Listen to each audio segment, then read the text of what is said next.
breaking through.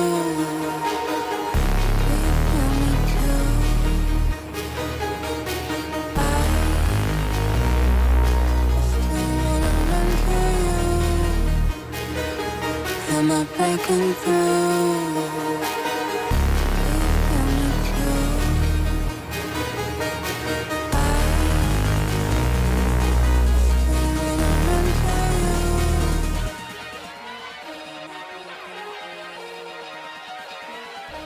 You're tuned in to a Grown Folks production. In the mix with the commish, Nate.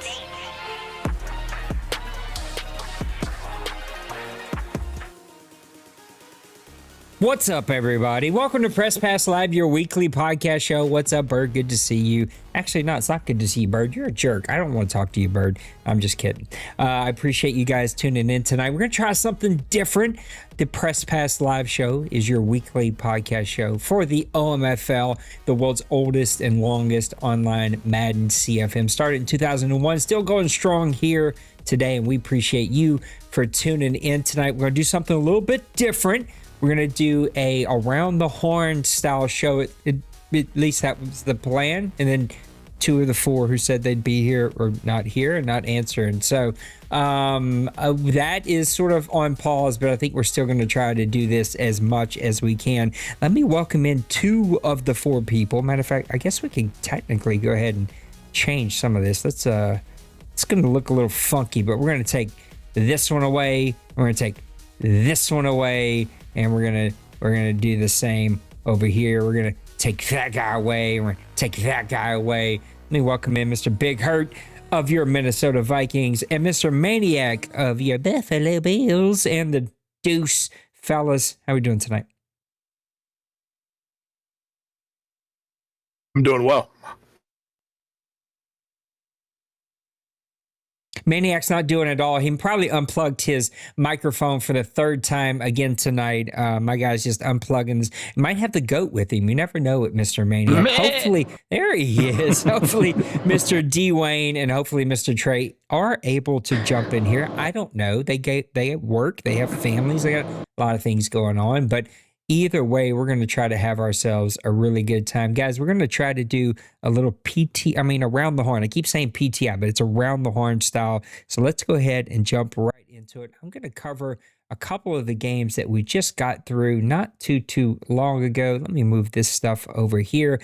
We're going to start at week number 4. The Jacksonville Jaguars beat the Buffalo Bills 17-15. Buffalo was playing with a backup quarterback, gave him a hell of a run. I watched this game. It was a ton of fun.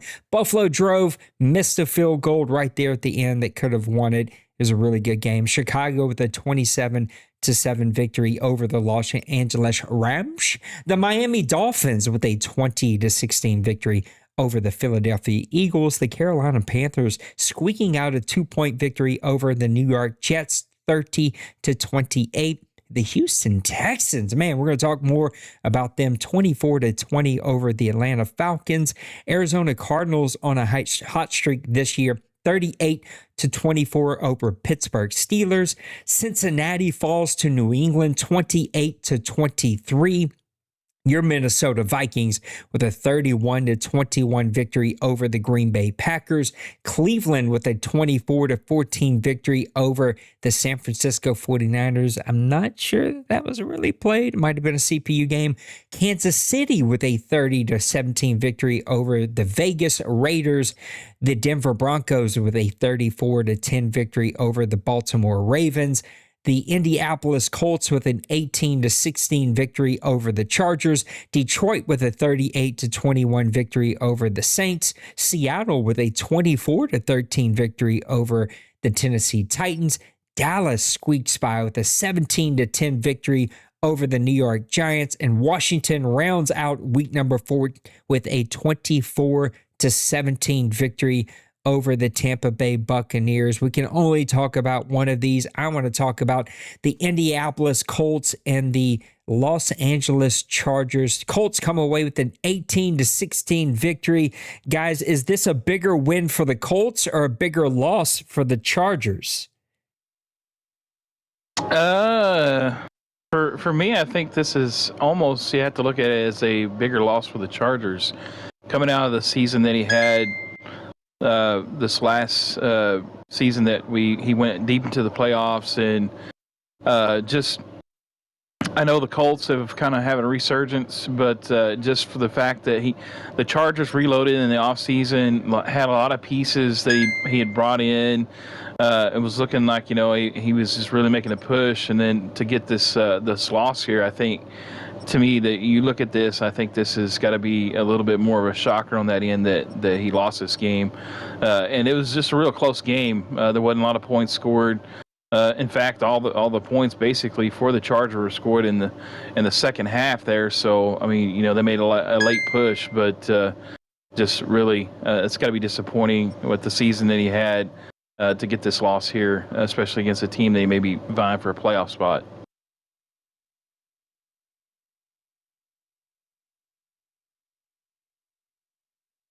Yeah, I'd have to agree with Maniac there. I think the Chargers, the way they've been playing and the season, just how the season ended last year in the playoffs, and like Randy had the success of making it pretty far, gaining a lot of momentum, and then has been on a pretty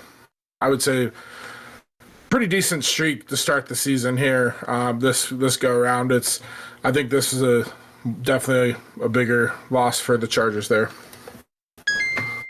My guy Hurt not giving us a lot of thought there. I think this is a bigger win, though, for the Indianapolis Colts. And my two big talkers here took less than a minute to cover that subject. So good for them. This is going to be the world's fastest around the horn that we've ever had. I got a lot to figure out here. So this was just a triggered idea. I thought I was going to have access to all four guys, and so that was going to be fun. I was like, let's do it. I'm going to figure out how to put points on the board. I'm keeping the points by hand. At the end, we're going to have a showdown. Then the winner is going to get 1 minute to talk about everything that they want to talk about.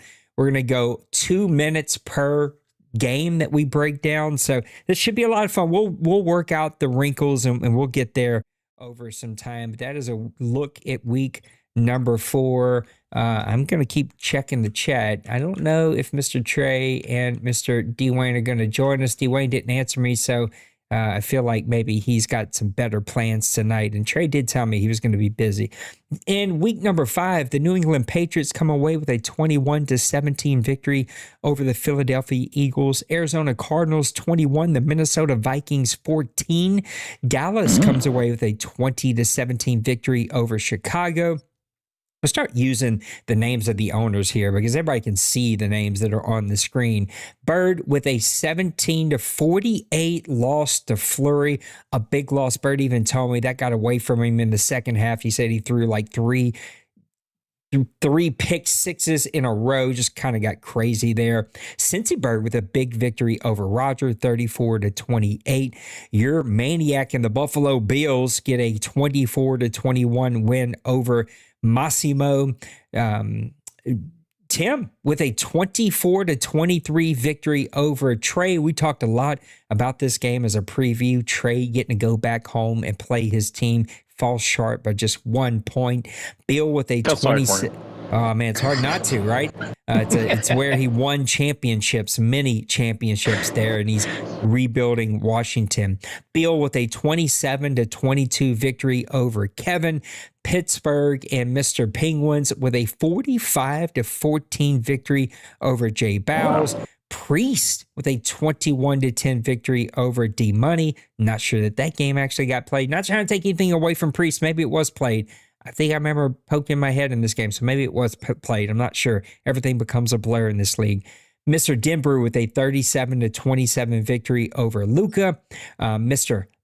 Bronco Man, or not Bronco Man, I'm sorry, Glaze with a 23-28 loss to Mr. Logan. So Logan bouncing back in week number 5. Meat Boy showing it off here with a 28-0 win over Crazy Man, who's still trying to get life together after a terrible accident for his family. The Colts and Mr. Bronco Man with a 24-21 victory over Kobe.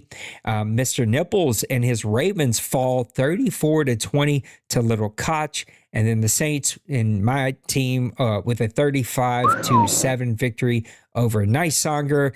I want to go back and talk about the game that Mr. Maniac poked his head in there. Bigger victory for Trey trying to go on the road. But Tim says, nay, old coach. You can't just walk in here and get a win here. Impressive victory for Tim. Are the Lions for real here in the NFC North? Go ahead, Hurt. You go first this time. Yes, I think the Lions are definitely like a legit team. I just I'd have to say like I've been kind of hard on him like in critical moments. I think his team is definitely built like he got handed a strong team import wise this entire cycle. He's got a really well-rounded roster. I think some of the key guys that like Ragnar and some other guys he moved out, I just think are going to stop him from making it all the way to how far he wants to get. But I think Trey, when we talk about Trey's team versus like Tim's Lions, like right now, like Trey's team is now overall wise, like on paper, isn't even close to what the Lions have. The Lions have an all-pro team from top to bottom on both sides of the ball. They have speed. They have, everything. So I'm not surprised that Tim got the win, but I think on a level playing field, like Trey would have probably pulled this one out. But But yeah, I think Tim is, and Tim's Lions. I think they are for real. They are going to be a factor in the North.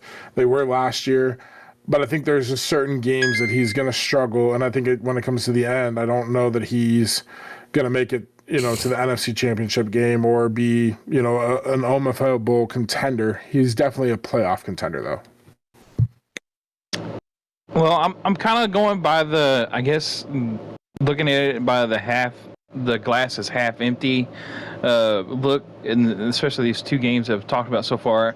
I think this is a bigger loss for the Commanders than it is actually a bigger win for the Lions, just for the simple fact that the NFC North has proven to be, even though we have the champion, the reigning champion, the Bears from there.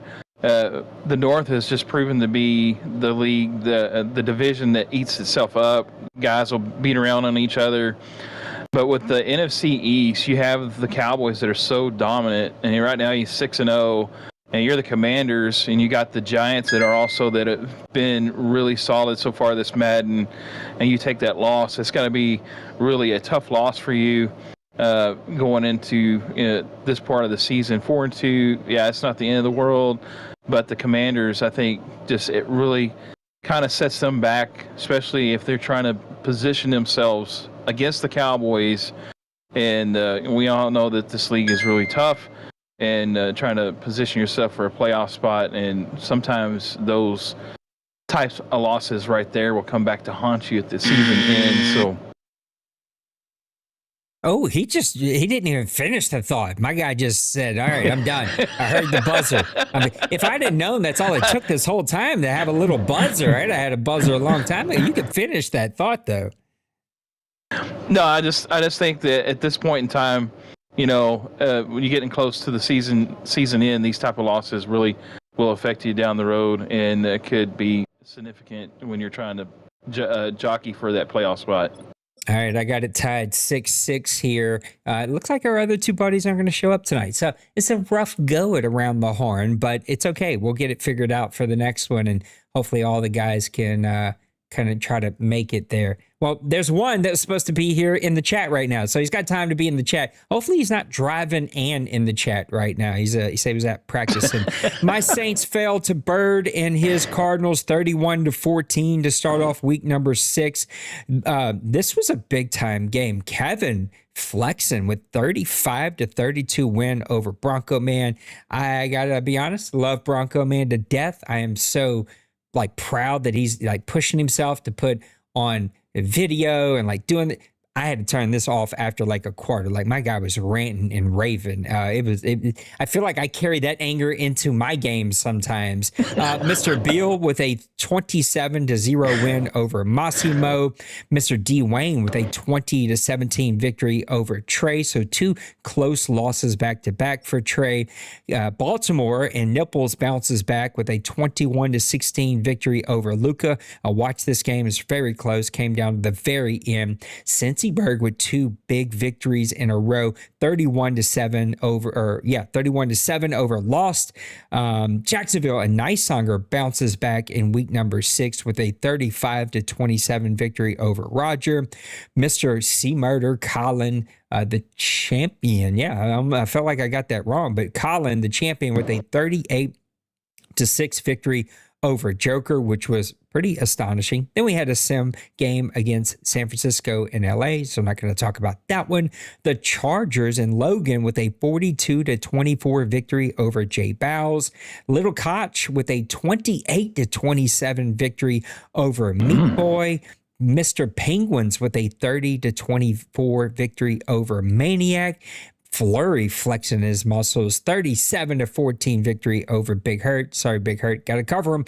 Mr. Priest with a 34-10 victory over Twinkie. And man, there are a lot of games that we could talk about here, but I want to come talk about this Jacksonville and Texans game. The Texans fall 27-35, 2 losses in a row after starting out 4-0. What has hampered here the Texans in their last 2 weeks?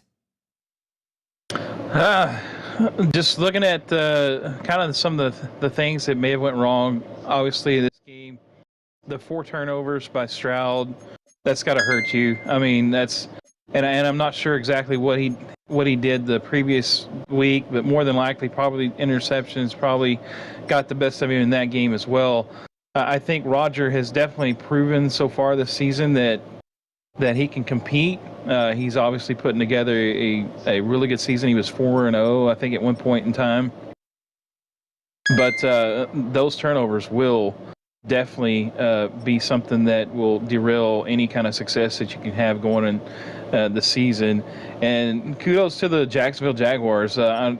He's had a couple of tough losses, and he really like lights out. His team played like they were a championship quality team, and he hit me on the ropes and definitely took me to the end there and pulled out the close victory against me. But yeah, with the Houston Texans, though, I think if he can just kind of maybe tone back a little bit of that gunslinger mentality, I think he can get back on track.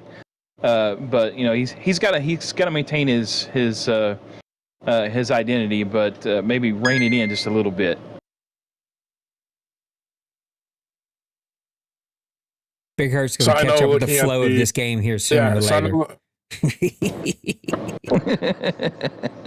What's that? I didn't hear what you said. I said Big Hurt's going to catch up with the flow of how this thing's supposed to work here soon. Oh, no, I just had my mic muted. I was pulling a maniac, but I was actually letting my dog back inside. Not the goat, but the dog. But anyways, week 5, CJ Stroud only threw 1 pick against Cincy, but he only had like a 46% completion percentage. So, and then in week 6 versus the Jaguars, I actually got to watch a handful of this game. And Nysanger played pretty good defense. It started off a little bit slow for him, but then like it just seemed like the turnovers piled up on him. And I feel like once that kind of happened, it was kind of a snowball turned into the avalanche for him. And at that point you're down, and I think he had 2 pick sixes, if I remember correctly. Nysanger did. So it just seemed like, things kind of flipped quick, and momentum definitely was a big factor for the Jaguars in this game. And I know the Jaguars, like, he's been messaging me kind of in the DM a little bit here and there. And he picked up Brock Purdy. He was happy about that move, and just kind of some advice to him. I was like, use Purdy not like Justin Fields, because like Fields can run and whatnot. Purdy's more of just like a game manager. And so I think for me, seeing that him like having moments where he's utilizing Purdy's ability to throw the ball, but also try and run the ball, has made himself a little more balanced. And I think at times, even going back to the Bills game, it was like he came out in 3 tight end sets, 1 receiver, and was just really in heavy sets. So it kind of slows the game down a little bit and allows his defense to, be more impactful. And so I think in this game, he knew that he was going to have to go up against a fierce pass game. And so he just was able to kind of dial it in and cause some turnovers and get the momentum going in his direction. I love it. I got it 11 to Maniac to 14 to Mr. Big Hurt. So we got quite the showdown coming here. We're going to look through weeks 7, 8, and 9. You guys get to each pick one game that you're looking to watch for. You can see it here. I'll cover the games that are already covered and cover the schedule. You got to tell me why these are good games that you should watch here in week 7, 8, and 9. Mr. Massimo fell to Bronco Man. I got to poke my head into this one.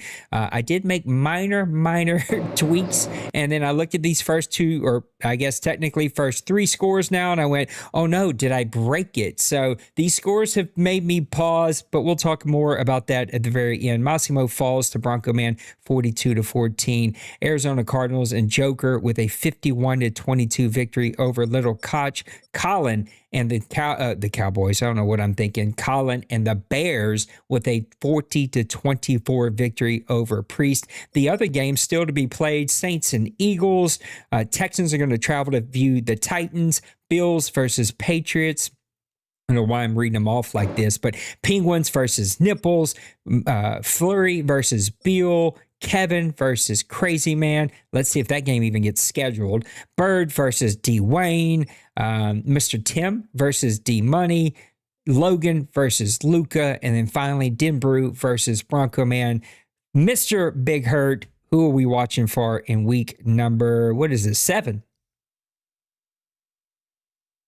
For me, I'm going to be dialing it in. I'd have to pick, I feel like 2 games are what I'm debating back and forth, and I think it's the Lions and the Niners.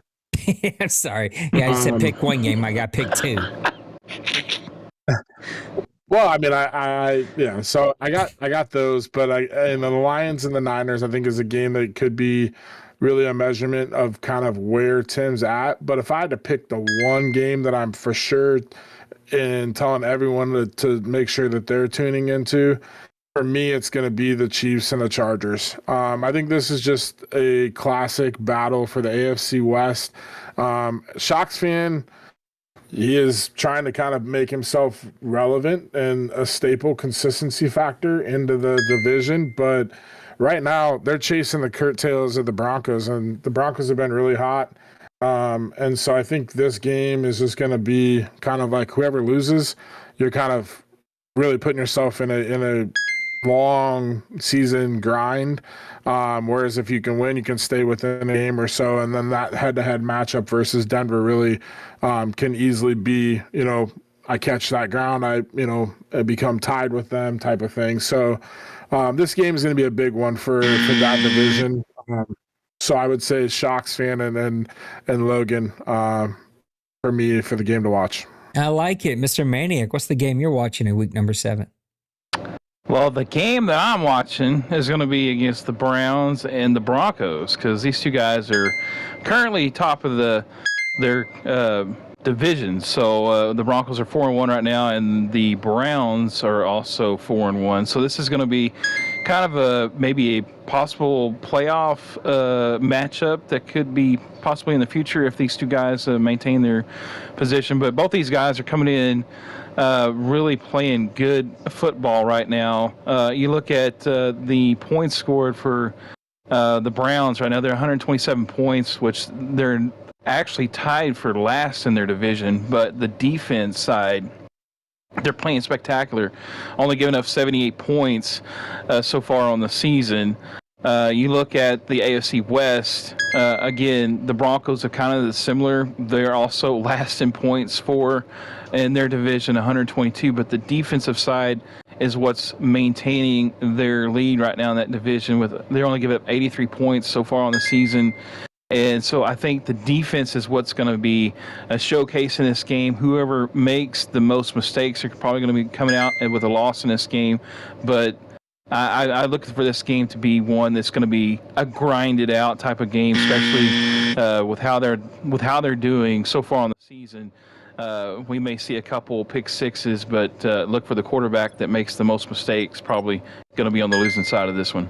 We got some good games there in week number 6, which is currently underway. Week number 8, you got Maniac going to see Cincyberg. You got Fleury going to play Bird. You got Kobe going to play Nicesonger. You got Massimo coming to play my Saints. Go ahead and chalk that one up for a dub. You got Priest coming to play Tim. You got Bill going to play Big Hurt. That's going to be a fun one. Little Koch going to play Luca. Roger going to play Bronco Man.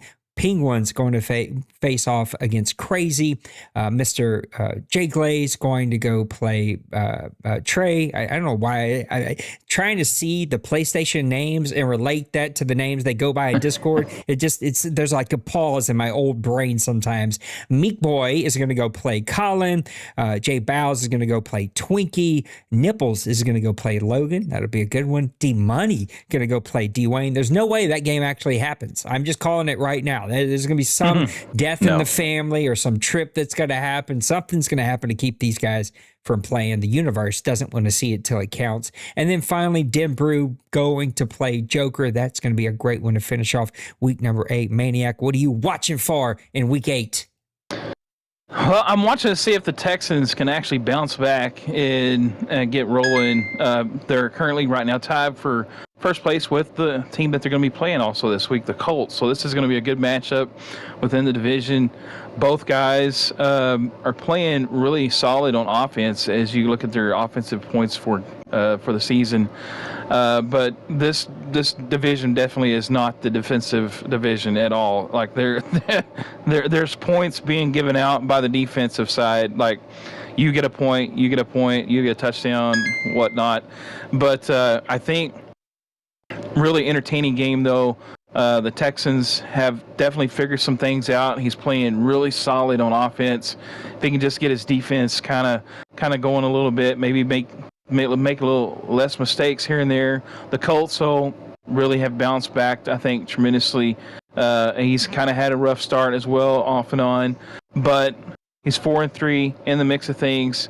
He's got the most points scored so far in this division, and both these guys have tremendous good quarterbacks, offensive players on the wide receiver positions, both sides. So look for this to be a fireworks. I think that we're going to see possibly both these guys around 40 points in this game, so it should be entertaining. Mr. Big Hurt, what are you looking forward to? Yeah, this is a week where there's quite a few games. I think for me, I'm going to tune into the Bills and Maniac versus Cincy and the Jets. And the reason I say that is I feel like Cincy's gaining some confidence and some ground now again, and he did this last season. And then I know he went on vacation and things kind of fell apart right there in the playoffs, and then he kind of bounced back in the playoffs and stuff. So, but Maniac obviously has been playing really good football, and I know he lost Josh Allen, so I'm going to be interested to see how this pans out in this game.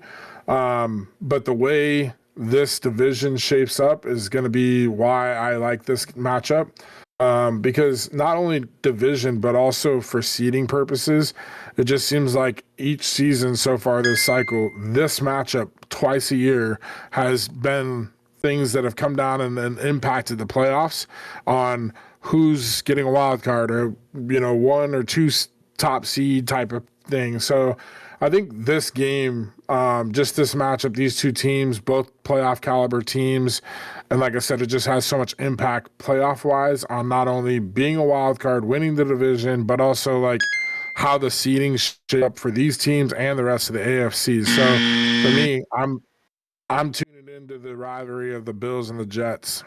Yeah, it's going to be a really good one and a pivotal matchup, as you already pointed out. Looking at week number 9 before we move on to talk some defense tonight. Cincyberg going to go face Trey. Dwayne going to go face Fleury.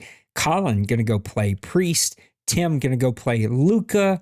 Lost traveling to see Kevin. Massimo going to play Kobe. Denbru's going to play Penguins. Bronco, man, this is you want to pull up two streams where two guys just moan and groan and cry the whole time. This would be one to watch. He's going to come play my Saints. Joker going to go play D-Money. Jay Bowles is going to go play Logan. Maniac playing Bill. That'll be a fun one. Big Hurt going to go play Meek. That'll be a fun one. Nipple going to go play Little Koch. We got Nipples versus the Koch. And then we got finally Nicesonger going to play Mr. J Glaze. Maniac. Oh, no, it's Big Hurt's turn. Big Hurt, what are we watching in week number 9? What I'm watching is to see if the Bengals can keep the streak. They started off 0-4. They've won 2 big games here the last couple of weeks, and they've got a big pivotal matchup against the Ravens, which is the AFC representative team from the OMFL Bowl this last season. I think if Koch can continue the confidence, continue the momentum, and get this, he could easily get these things turned around and sneak into the playoffs. But again, this is a big game for him, and I think, like I said, the traction that he's gaining is interesting, and I kind of called it. I think he was 0-4, and I was like, it's not too late, but he's going to have to get it going here soon, or it's going to be too late, and he's rattled off 2 wins. I look to see if he can get this. He's got the roster to compete with his offensive line. I think he's going to have to run the ball a little bit more. So this might shockingly be a more low-scoring game than most people anticipate, but I think Koch finds a way to compete and try and keep himself relevant in the AFC, but also in the division of the AFC North at this point. Maniac, what are we watching in week number 9? I'm looking to watch this game. It may not have a whole lot of playoff implications, but I have a feeling it's going to be fun. We've seen so far both these guys, they have spectacular quarterbacks. They put up a lot of points. I'm talking about the Patriots and the Buccaneers. Both these guys have had their struggles so far. I mean, right now the Buccaneers are 2-4. And you're looking at the Patriots, they're 3-3. They're still in the mix of things, but both these guys love to sling the ball, and they've got gunslingers at the quarterback position. I'm looking at this game. There's no doubt there's going to be points scored. It's just who's going to be able to show up on defense. But both tend to sometimes have problems with the turnovers. You look at both quarterbacks; they've kind of led, the league in a lot of turnovers, especially in the quarterback position, either top 10 in turnovers or whatnot. But still, again, though, this game definitely kind of has that vibe of being a high-scoring game, a really entertaining game.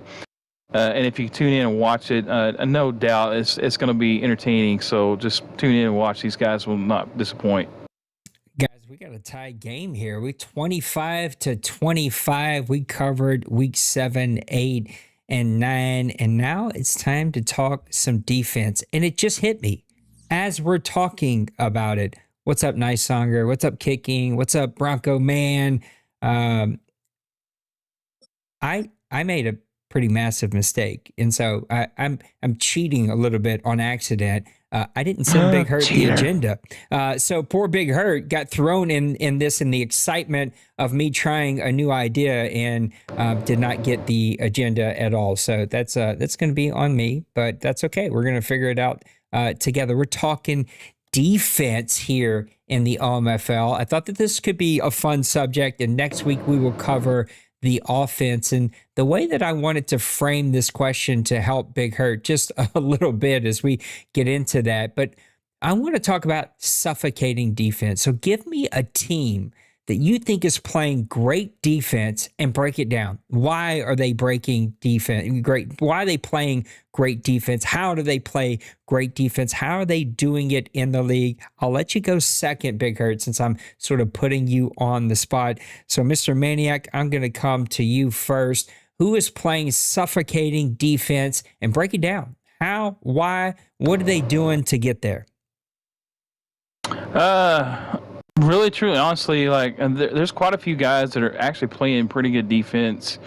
I mean, if you look at the overall scores, a lot of games, you probably wouldn't think so. But this one guy in particular, and I will say, it kind of surprised me a little bit. But the Packers, he's kind of put together a pretty solid defense. If you look at his overall ratings and different guys that he's accumulated on his defensive side. He's tops in sacks. He's got 18 sacks, 3 fumbles, 11 interceptions.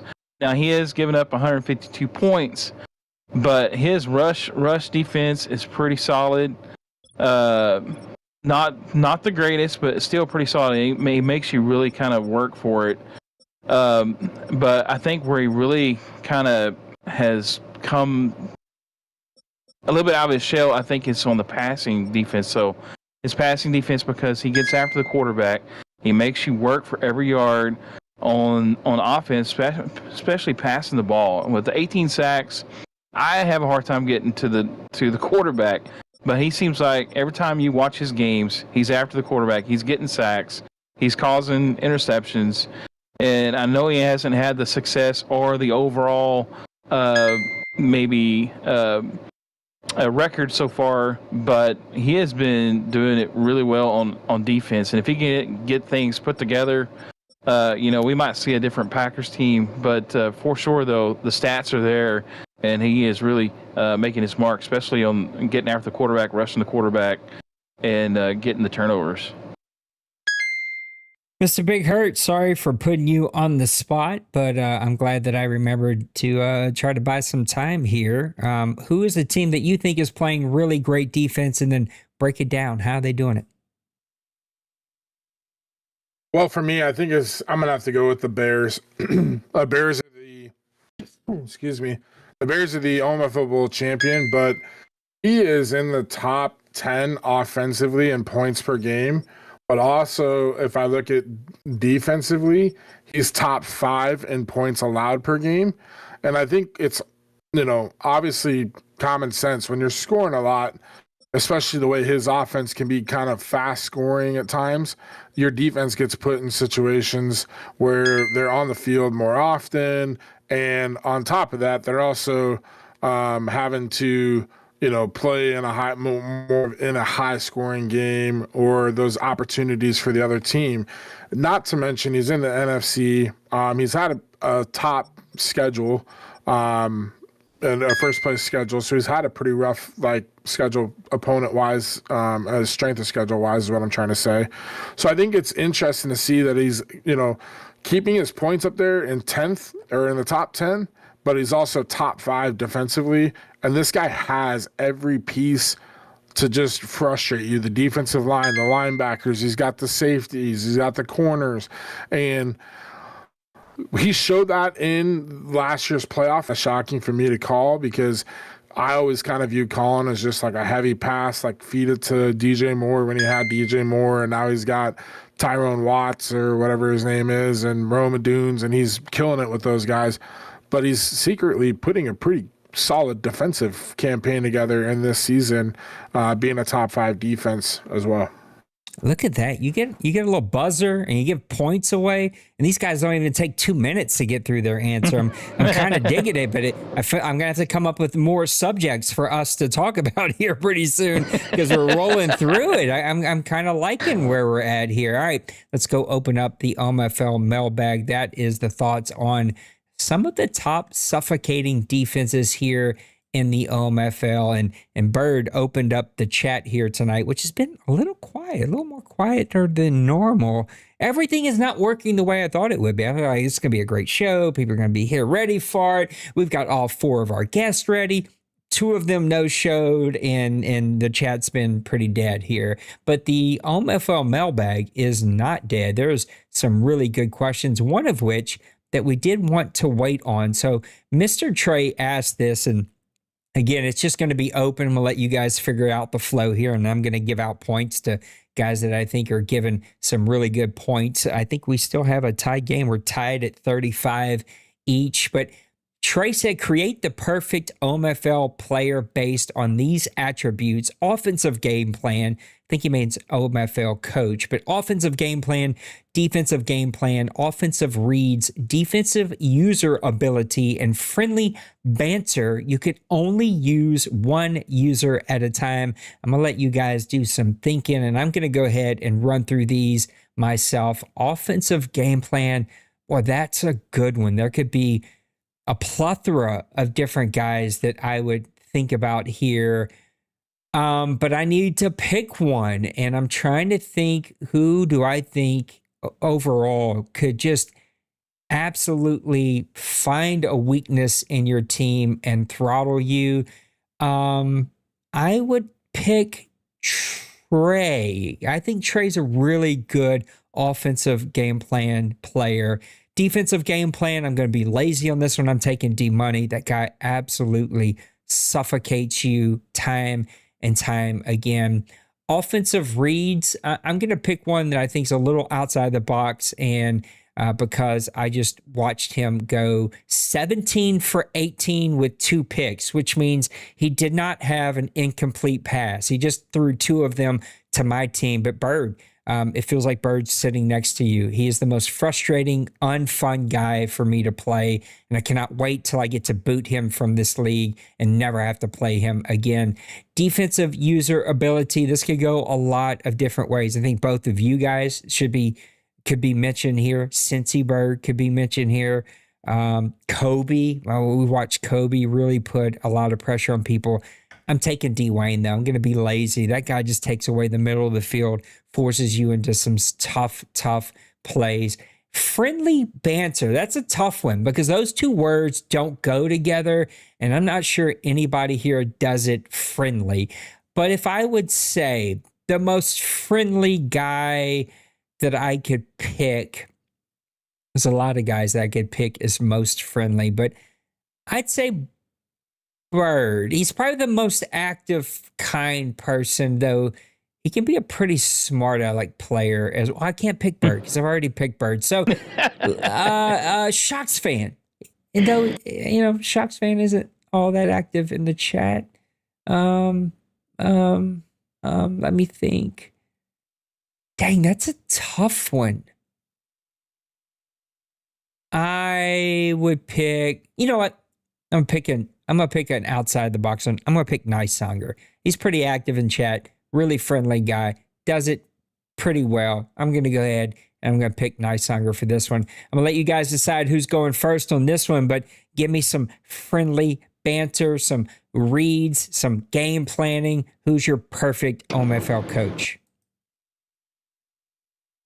Rock, paper, scissors. I need a subtract button. All right, well, I'll just go first. You're getting a point just for going first. There we go. Perfect. So offensive game plan, I would have to go with just based off of like picking plays and kind of like setting up the next thing, attacking defenses and their weakness. I'm gonna go with Cincy. I think that guy just puts so much stress on people. He always comes up with those plays that are just like so like stressful for a defense. And even if you have the right defense, he's just attacking the right spots at the right times. And that's why the guy's always averaging 30, 40 points a game. It's just his defense at times. But on the flip side, defensive game plan, I'm going to go with, for this season right now, I'm going to pick Denver. Denver's killing it on defense. I think he just always is in that aspect. I'd also possibly maybe could argue Bill. Bill has had longevity, has always had a really good defensive like game plan and just putting a lot of people in certain situations that and he builds his team well and schemes well. So I would say Bill or Denver in that aspect. Offensive reads, I'm definitely going with Bird. Bird just mixes the run so well, but he has like these, I want to say lower like overall receivers, but they're qualified, they're decent receivers, but he picks the right guy at the right time, picks the right play, and just makes the right read and doesn't turn the ball over. But I would also argue, and the reason I didn't pick him is because I'm using him in a different spot. D. Wayne, I know for a season, I looked at his stats one time, and he had like 30 touchdowns and only 3 picks with the Cowboys, and he just runs the ball and keeps running and keeps putting pressure on you. But the reason I didn't pick him as my offensive reads person is I wanted to save him for the defensive using ability, because that guy, I've never played anyone in this league that can shoot gaps with a linebacker on the run game like he can. And so that is straight user skills for my take. So I would have D. Wayne as my defensive user. And then friendly banter, I think for me, this is tough. I have 2 people that I would throw out there, and I would say either Roger, or just because he's always talking in the chat, very active. But I would also say Randy, Bronco Man. He's very active in the chat. He's always talking about stuff, and he's finding topics like Bo Nix to talk about and everything, even when he's pissed off and hates the game and whatever. And he builds funny articles when Jonathan Taylor fumbles and stuff like that. So I would have to say Bronco Man is my friendly banter. Well, I guess it's my turn, so I will take my stab at this one. This is a loaded question for sure. So offensive game plan, I'm gonna go with the champion. Colin got there with his offensive proness, and he's still putting up points. He gets it done on offense. Passing the ball, I don't think there's anybody better in this league passing the ball. I'm sure there could be an argument for that, but for me, I'm putting my offensive game plan in Colin's hands. On the defensive side of the ball, give me the tried and true guy that's kind of always been there, and the guy we've always talked about, Mr. Bill. He is just excellent at his defensive game plan. You look at how he's attacked the Cowboys so far this Madden. It is phenomenal what he's done, even in the playoffs and in the regular season. Dwayne has to bring his A-plus game every time he plays the Giants. For as the offensive reads, I'm going with my guy that I have to face twice a season, Cincyberg. Cincy just, even if he starts the game off completely off tilter, maybe he's throwing an interception or whatever, he gets back into his game plan, starts reading your defense and making plays, makes the perfect passes the rest of the game, and then he just absolutely drives you nuts on defense because you're like, well, you think you've got to shut down, but yet here he is. All of a sudden, he's got 300, almost 400 yards passing and got nearly 100 yards rushing as well. So he is definitely the offensive reads guy that I would put in charge of the offense, my quarterback, basically. The defensive user, I think we're all anonymous on this one, Dwayne. He just absolutely would drive you nuts. With that linebacker. He did that to me in the first Super Bowl this Madden. He just took away the whole middle of the field. I thought I had a couple of plays that were touchdowns, and all lo and behold, they're interceptions, and that has absolutely cost me that ball game. But there is nobody better than Mr. Dwayne using the middle of the field, especially. Now, if you go break it down per position, then we can get in a whole different story. But overall, defensive user ability, Dwayne. And my banter, the friendly banter, my name that I'm going to throw out here is probably not one that most guys would think, but Dimbrew. When he does the OMFL news, his humor is so dry, but for me it's just hilarious because the way he does like the boo and bruise and stuff, and just kind of some of the little like nicks that he'll take it here and there at guys and stuff. So give me Dimbrew as the friendly banter guy. Mr. Maniac, you're going to get us started on this one, then we'll go to Mr. Big Hurt. Mr. Bronco Man says, what's been more shocking to you in season 114? Some of the teams who are performing over expectations, are some of the teams who are underperforming. Maniac, what's been more surprising, over or underperforming teams? Well, I have to go, and I've been waiting for this for several seasons, but the overperforming teams, you look no further than the Houston Texans.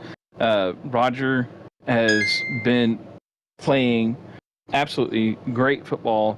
He's had a couple bad games, back-to-back, but overall, I think Roger is just really impressed, like how he's attacked the offensive side of the ball.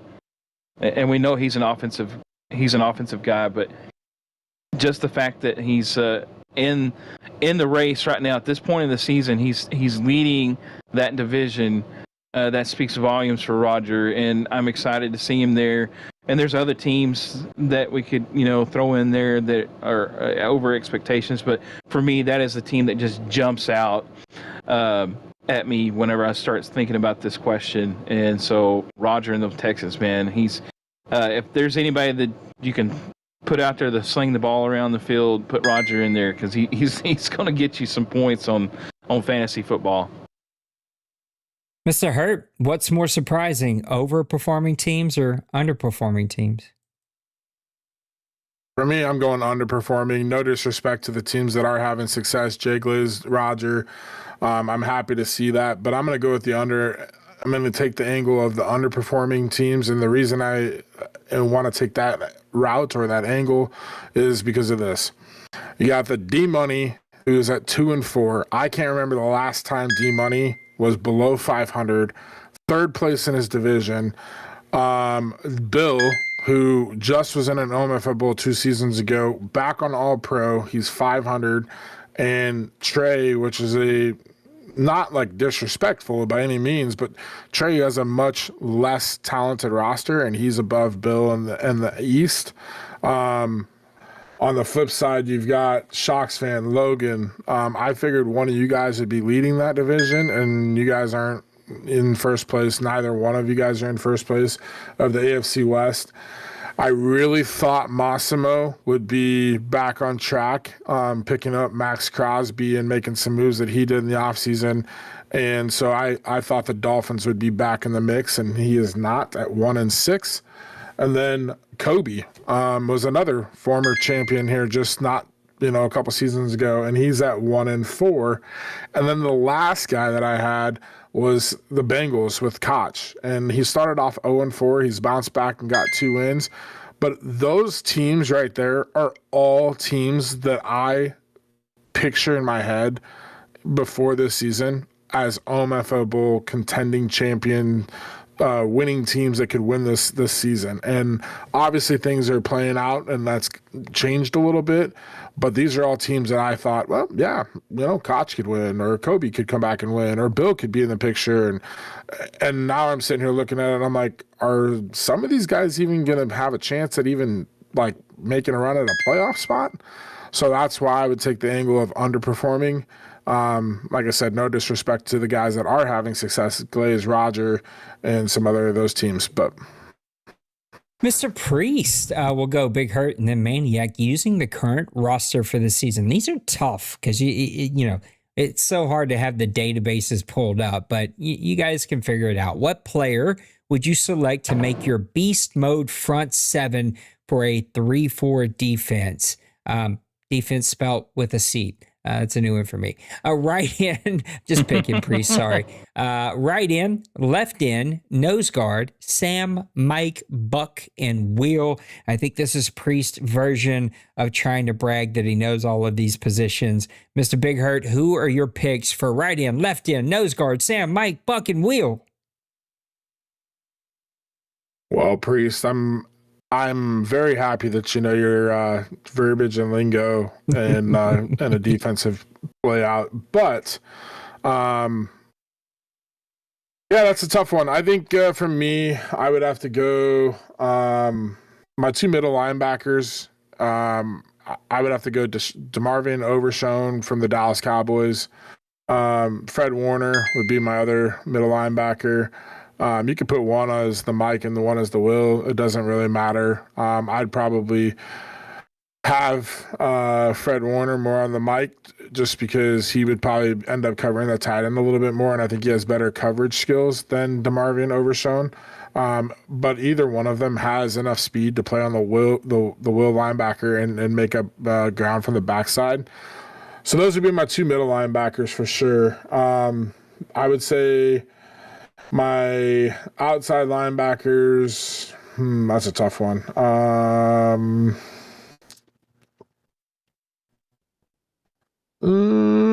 I would probably go with, I'm trying to think here. The guy off the Ravens, I can't remember his name, but the one outside linebacker that Nipple has, I'd have to do a little more digging. But I'd have that guy as my one outside linebacker. And then I'd probably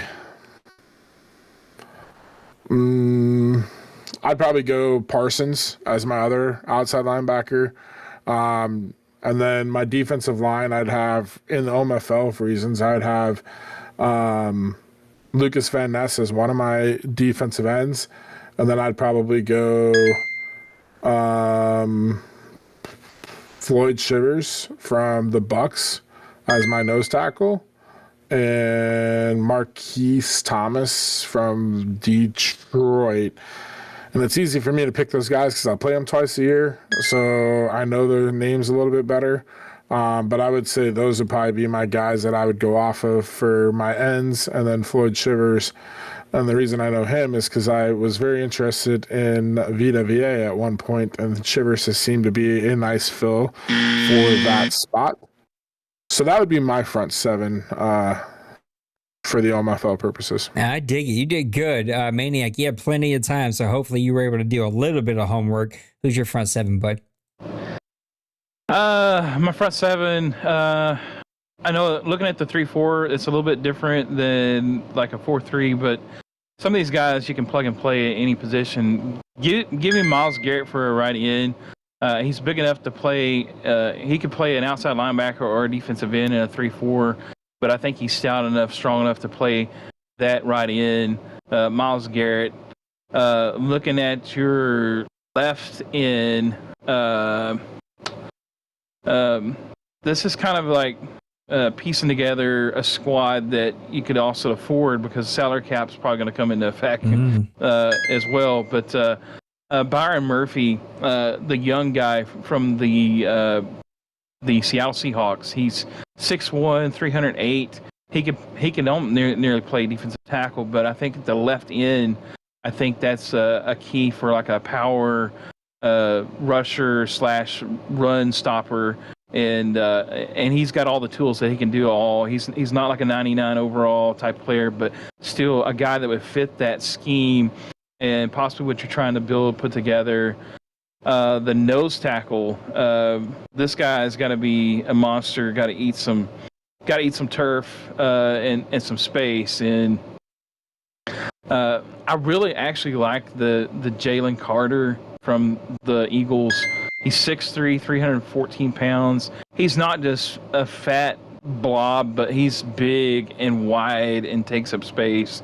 But he still has good speed, good strength, great strength actually, to get after the quarterback, but also stuff the run, getting those tackles for loss.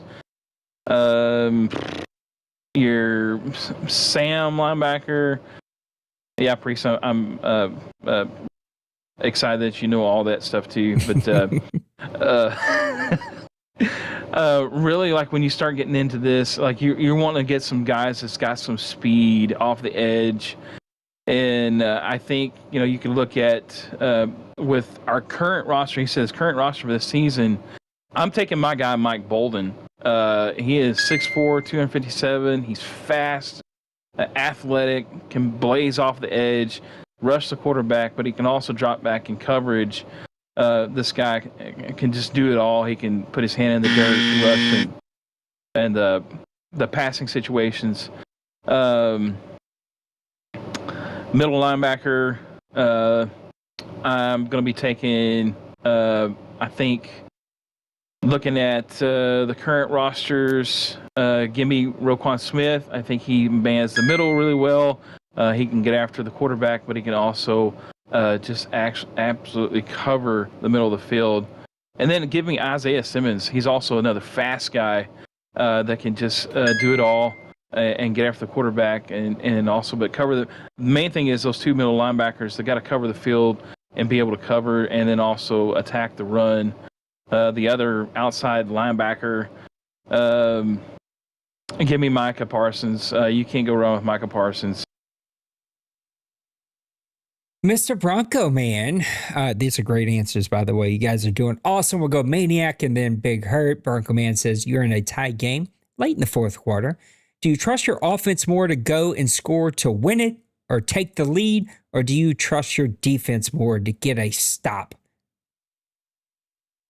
If this question would have been asked last season, I would probably have said my offense, but this season, I've got more faith in my defense, definitely to make the stop, at least give me that chance, that opportunity to get myself in position to either win the game or give me another shot on offense. But I've got to go. I need my defense on the field to kind of shut it down and give me the walk-off win, though, because my defense right now is the best part of my team. For me, I'm going defense. I just feel like defense is what wins championships. That's been my MO. I do feel like with Justin Jefferson, I feel confident enough to go down and have a good drive, but offense has been shaky at times, and that's what kind of bit me in the ass, pardon my language, but bit me really bad when I played Fleury. My quarterback missed open throws. I couldn't run the ball. Like, my receivers were getting jammed and couldn't get open, and it was just a hot mess. So my defense at times played well, but it just seemed like I was 3 and out, punt, turn the ball over. And then when that happens, I mean, 37 points, there's more to it than what the defense allowed. You're in bad situations. So for me, I'm picking my defense to get the stop. And right now, that's what I feel more comfortable with. We got a 47-45 lead for Hurt with 2 more questions left to go. Both Bronco Man and Tim, though, posted multiple questions on their last ones in one line. And so from now on, you get credit for one. Sorry, separate them, friends. Total hypothetical, trying to switch the questions up. Bronco Man, you're doing great with the questions. I love them, bud.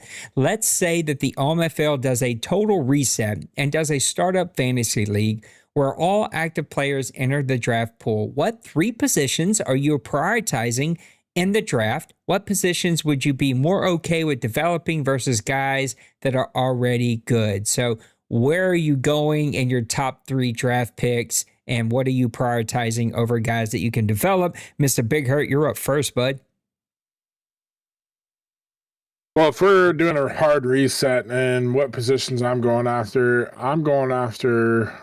offensive line. I'm going after corner, and I'm going after probably like a elite receiver. Those would probably be my 3 spots that I would go after. I just feel like offensive line has a little more importance in this Madden than any other Madden recently. You can have a low-rated offense of line, but at the same time, you notice the difference. And so I think the better the offensive line overall and players, and if you build them to your style of play, you can be a little more effective and manage the game a little bit better. And so I would say that, but then also with my receiver, just feel like that does help open up the run game. And when you need that, slant 10 and in, 10 and out, whatever it is, that guy gets open and catches the ball. But the corners, as D-Money has shown, and some of like Nipple, the corners are always going to be a spot that has to be a key to make to run in any championship capacity. I agree, Maniac. What are your top 3 positions in a fantasy draft? I'm going specifically this order. I'm going after the best cornerback that is on the board in my first pick. It's just been proven, like Hurt said, D-Money. Other guys have proved it. I've proved it with my import. That if you have one of the top 10 cornerbacks, you can basically let him shut down that one side of the field and not worry about it. And the other is offensive line. I think that's going to be my second round pick. Again, that's going to be what I really attack next. Like Hurt said also, you make great points. See the difference with a high-rated 70 overall offensive line compared to a mid-80s to low 90s offensive line it is definitely a big difference, especially with the holes that they will create for your running back or maybe just the second longer that your quarterback can get to throw the ball. And thirdly, I'm going after a quarterback. I've found out now that Josh Allen is a nice commodity to have in this league, and so with him being down and I've got my backup going, I'm sure guys like Trey can do it with the 68 overall guys, but I can't. I've got to have that guy that's got that pizzazz or whatever that can really get the game, put him in his hands, and he can get it done for you. I think those are the keys, though. To really solidify a hard restart for your franchise going forward. These are Skip Bayless moment. He credited me twice, so I better be getting points for that. these are really good points. I wanted to mix it up, and then it's so funny when Maniac said quarterback. I'm like, brother, I did the same thing as Big Hurt. I didn't even think quarterback top 3, and if I'm thinking fantasy draft, man, one could argue that that maybe I could wait till round 4 to get a quarterback. I'm going cornerback like both of you, first round. That's going to be my top pick, depending on what else happens, right? If I'm drafting 30th and the top 30 cornerbacks have already gone, then yeah, I'm probably going another position. I'm drafting center. You guys said O-line. I'm going center specifically, and I'm drafting an edge. I think having that edge pass rusher could be really, really important. All right, we got a tied game here, 50 each. So we're coming into our last question, our last group of questions, because Tim put these all in one line. And sorry, I'm not breaking it up anymore. You get one point if you can't put it in multiple lines for me. If you were making an all-star team with just players drafted this Madden cycle, oh my God, Tim, did you? I feel like we read other people's questions and then we figure out a different way to ask the same question, but in a way that you don't think it's the same question. This is the same question. If you were making an all-star team, just players drafted this Madden cycle, so import players, who would you have on it? I'm just picking Tim. That is not the same question. We could do offense this week and defense next week if you'd like. My guy's even breaking it up for me. Like, hey, we can bring that's why he only posted on one line. We're going to do them both. We'll do one offensive import, one defensive import. Maniac, I'm starting with you. Give me your top offensive and defensive import guy. Well, for my team that I've already had experience with, I'm taking Shepard. Shepard was just an absolute game changer last season for me. He really hasn't showed up so far this season, but he's got the proven record. He's 30 years old. He's definitely going to be on my all-star team on the defensive side, because there is no way, no how that I'm letting this guy get past with not bringing him on, because he is just an absolute shutdown one side of the field. On offense, this could go so many different directions, but give me I don't know, the guy that the Bears drafted, the wide receiver this season. He has absolutely just killed it with him, and he's always open, always getting the ball to him. Watts is just a game changer. I don't know, he's 5'9", 194 pounds, but man, he absolutely gets open for every pass, and I definitely would get him on my team and try to make a difference for for my offense, because man, can he put up points? Mr. Hurt, who's your offensive and defensive import style player that was drafted this Madden cycle? That's tough. I mean, if I'm importing, I kind of talked about this, like, I think a couple shows ago. I think it's almost a given that you bring in and import a quarterback,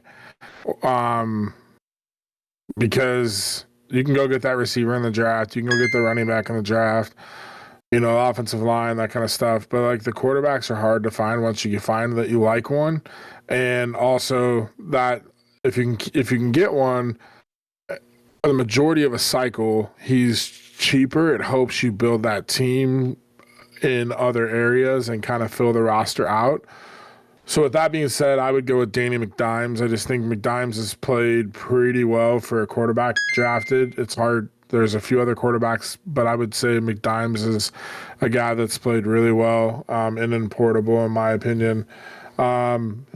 Defensively, this is so tough, but I would have to say I'm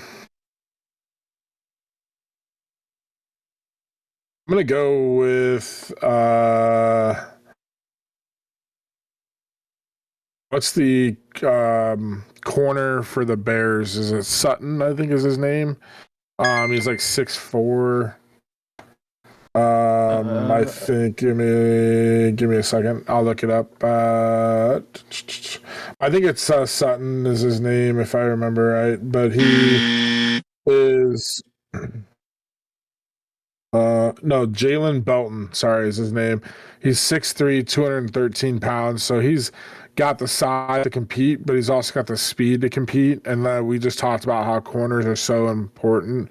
I'd be bringing this guy. He's a 94 speed, 94 speed and acceleration. Agility is a 96, and like I said, with the speed, zone coverage, 96 press, like That's just craziness. So I would say Jalen Belton would be the corner to bring over and shut that one side of the field down. Danny McDimes, was he an import into this Madden? He wasn't drafted this Madden, right?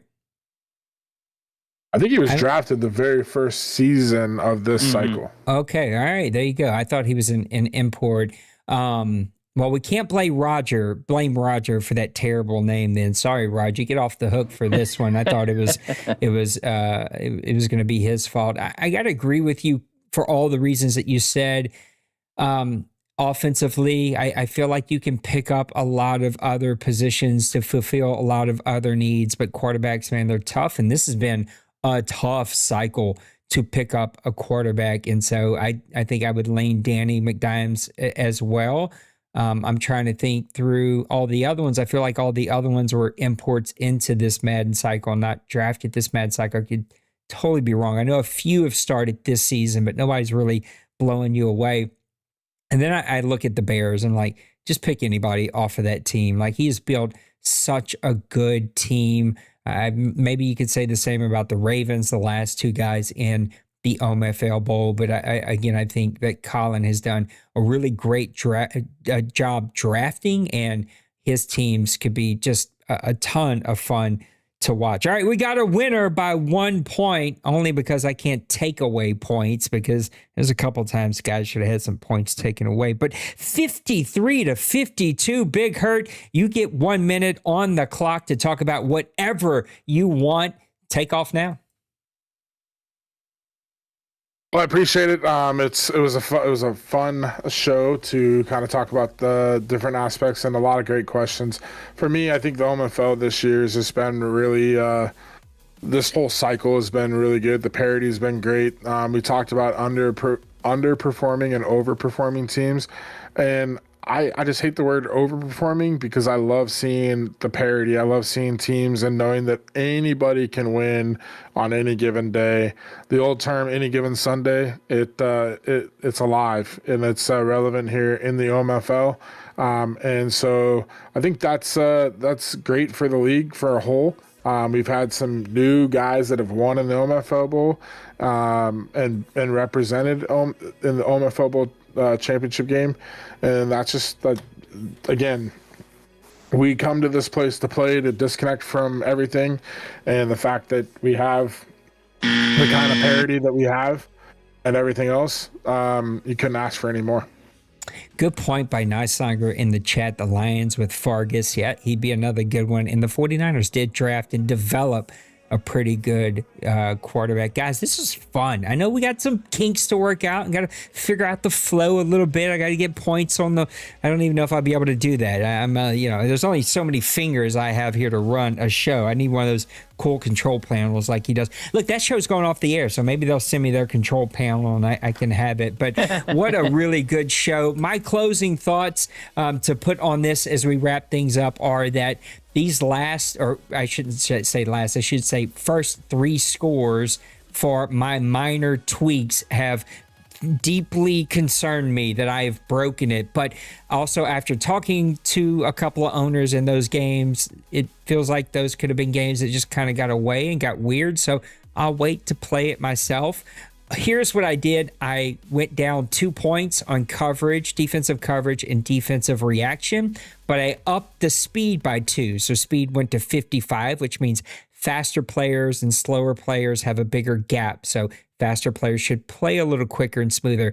I just felt like the game felt slow and sluggish and like stuck in the mud. And so let me pump up speed, see if that speeds the game up, gets a little bit better flow to it, a little bit better interactions, because, man, the interactions have been terrible on All Madden. We didn't have that in the first 2 seasons.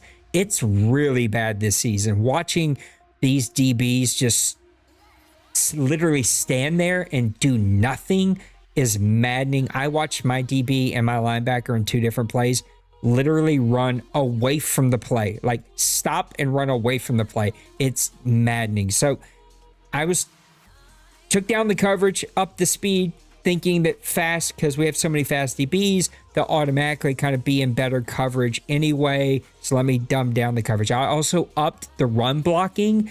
and kept the pass blocking the same. So I'm keeping an eye on no, I lie. I upped the pass blocking because I upped the speed, thinking defensive linemen are usually faster than offensive linemen. So let me up the pass blocking so that it balances out those D linemen being so quick. I'm keeping an eye on things. I might put them right back. And here's the other thing I'm playing with, turning on abilities for next week. So it just, again, the game feels sluggish. It feels stupid. I'm going mad trying to figure out why it plays so dumb. It didn't play this dumb the first 2 seasons. I think everybody can agree. It played much smoother and better the first 2 seasons. It's really bad right now, in my opinion. And, you know, I've got the sliders as maxed out as I feel like they can be without us having, 85 to 75 games, even though, again, these first 3 scores have been very, very worrisome.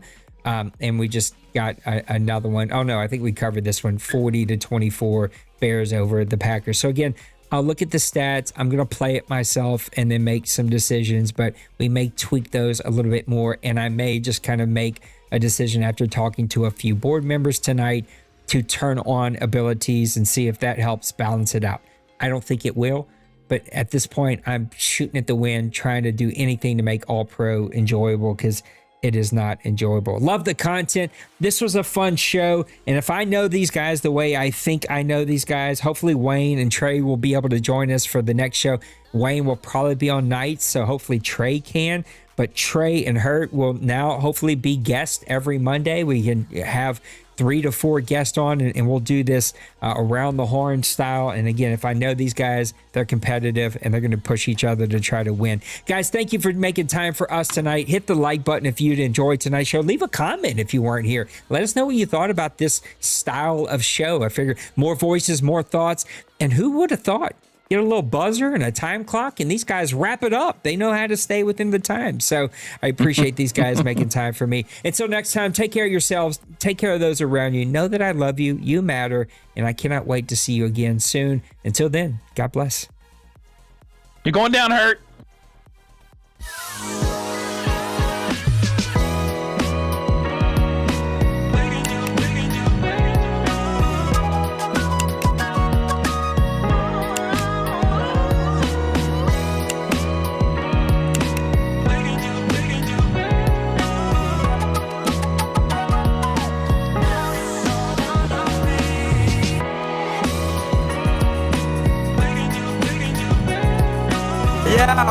Smash that like and subscribe.